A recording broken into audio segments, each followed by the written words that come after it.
গভীর মনোযোগ দেন। আল্লাহ রাব্বুল আলামিন কোরআনুল কারীমের মধ্যে ঘোষণা দিলেন, তোমরা যে সম্মিলিতভাবে ওই বৃদ্ধা লোকটাকে মেরে তোমরা মিথ্যা বলেছিলে, কেউ শিকার আসছিলে না, বিষয়টারে গোপন রেখেছিলে, আমি আল্লাহ রাব্বুল আলামিন তো ওই বিষয়টারে গোপন রাখতে দেই নাই, আমি আল্লাহ ওই বিষয়টাকে প্রকাশ করে দিয়েছি। আল্লাহ বলে বিদ্যার দিয়ে মারছো, এটা তো আমি আল্লাহ রাব্বুল আলামিন গোপন রাখতে দেই নাই, কিন্তু তোমরা তো গোপন রাখার চেষ্টা করেছিলা, আমি আল্লাহ এটাকে প্রকাশ করে দিয়েছি। বন্ধুরা রে আমার, আল্লাহ কিভাবে প্রকাশ করলেন? মুসা আলাইহিস সালামের কাছে যখন গেলেন, মুসা নবী বললেন, কে মারলা, শিকার আসো, কিন্তু কেউ শিকার আসে না। ও বন্ধুরে মনোযোগ দেন, কেউ যখন শিকার আয় না, মুসা নবী আল্লাহর সাথে কথা বলা শুরু করে দিলেন। আল্লাহ রাব্বুল আলামিন মুসা নবীকে বললেন, ও আমার পয়গম্বর, তাদেরকে বলে একটা গরু জবাই করার জন্য। তখন মুসা নবী বললেন, মুসা নবীর কাছে যখন বিচার পাওয়ার জন্য গেছে, তখন মুসা নবী বললেন, আল্লাহ বলছে একটা গরু জবাই করতা। তখন তারা বললে, আপনি কি আমাদের সাথে মশকরা করেন? কি বলে, আপনি কি আমাদের সাথে মশকরা করেন? একটা মানুষ মেরে ফেলছে, আমরা আসছি বিচার পাওয়ার জন্য, আপনার কাছে বিচার নিয়ে আসছি, আপনি বলেন আমরা গরু জবাই করবো, এটা কেমন কথা? মুসা নবী বলেন, আমি আমার নিজ থেকে কোনো কিছু বলি না, আল্লাহ আমারে যা বলতে বলে আমি তা বলি। বলেন সুবহানাল্লাহ। বলে আল্লাহ যা বলতে বলে আমি তা বলি, আমি নিজে থেকে কোনো কিছু বলি না। বলে তাইলে ঠিক আছে, কোন গরু জবাই করব, কেমন গরু জবাই করব?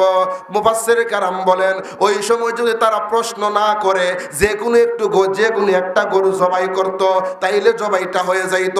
তারা যখন প্রশ্ন করলেন কোন গরু জবাই করব, কেমন কালার জবাই করব, কেমন বয়সের জবাই করব, আল্লাহ বলে তোরা যখন আমারে প্রশ্ন করছ কেমন জবাই করতে, তাহলে আর একটু কঠিন কইরা দে। আল্লাহ বলেন, এমন একটা গরু জবাই করতে হবে যেই গরু দিয়া জীবনে কোনোদিন হাল চাষ করা হয় নাই, এমন একটা গরু জবাই করতে হবে যেই গরুর কালার সারা শরীরের মধ্যে একদম এক কালার হতে হবে, ভিন্ন কালার থাকলে চলবে না। এমন একটা গরু জবাই করতে হবে যেই গরুটা দেখতে অনেক সুন্দর, মোটা তাজা। এমন একটা গরু জবাই করতে হবে যে গরুটার বয়স খুব বেশিও না আবার খুব কমও না, মধ্য বয়সের একটা গরু জবাই করতে হবে যে গরুটা দিয়া জীবনে কেউ কোনোদিন কাম কাজ করায়। কঠিন না সহজ? কঠিন। জোরে বলেন কঠিন। আগের আমলে তো গরু ছাড়া কোনো কাজ চলছে না, হাল চাষ হয়েছে? তাহলে এত সুন্দর করে গরু পালার সময় আছে? কি বলেন ভাইরা রে আমার, বন্ধুরা রে আমার, কোন মুফাসসিরিনে কেরাম বলেন এই গরুটাকে খুঁজে বের করতে 40 বছর সময় লেগেছিল। আবার কেউ কেউ বলেন কিছুদিনের ভিতরে পেয়েছিল, আবার কেউ কেউ বলেন কিছু সময়ের ভিতরে পেয়েছিল। যাই হোক, একটা গরু যখন একজনের বাড়িতে গিয়া আল্লাহর কথা অনুযায়ী যখন গরুটা পেল, ও বন্ধুরে গভীর মনোযোগ দেন, গরুটা পাওয়ার পরে গরুর মালিকের কাছে যখন গরু চাইলো, গরু তো গরুর মালিকে দেয় না। বলেন না না, এই গরু জবাই করতে দেওয়া যাবে না, এই গরুটা আমি বড় মহব্বত করে লালন পালন করতেছি, বড় মায়া করে পালতেছি, এটা আমি জবাই করতে দিব না। গরু দেয় না।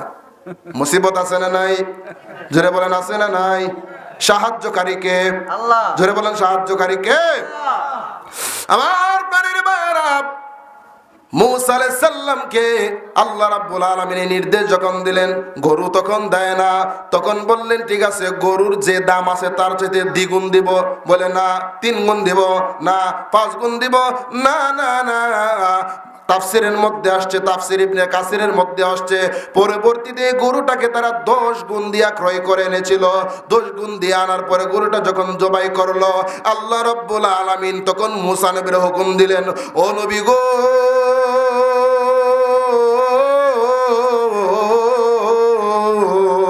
এই জবাইকৃত গরুর একটা টুকরা গোশত অথবা নরম একটা হাড্ডি দ্বারা, হাড় দ্বারা, এক একজন মুফাসসিরিনে কেরাম এক এক ভাবে বর্ণনা করেছেন। কেউ বলেছেন একটা টুকরা গোশত, আবার কেউ বলেছেন নরম হাড়, আবার কেউ বলেছেন চামড়া।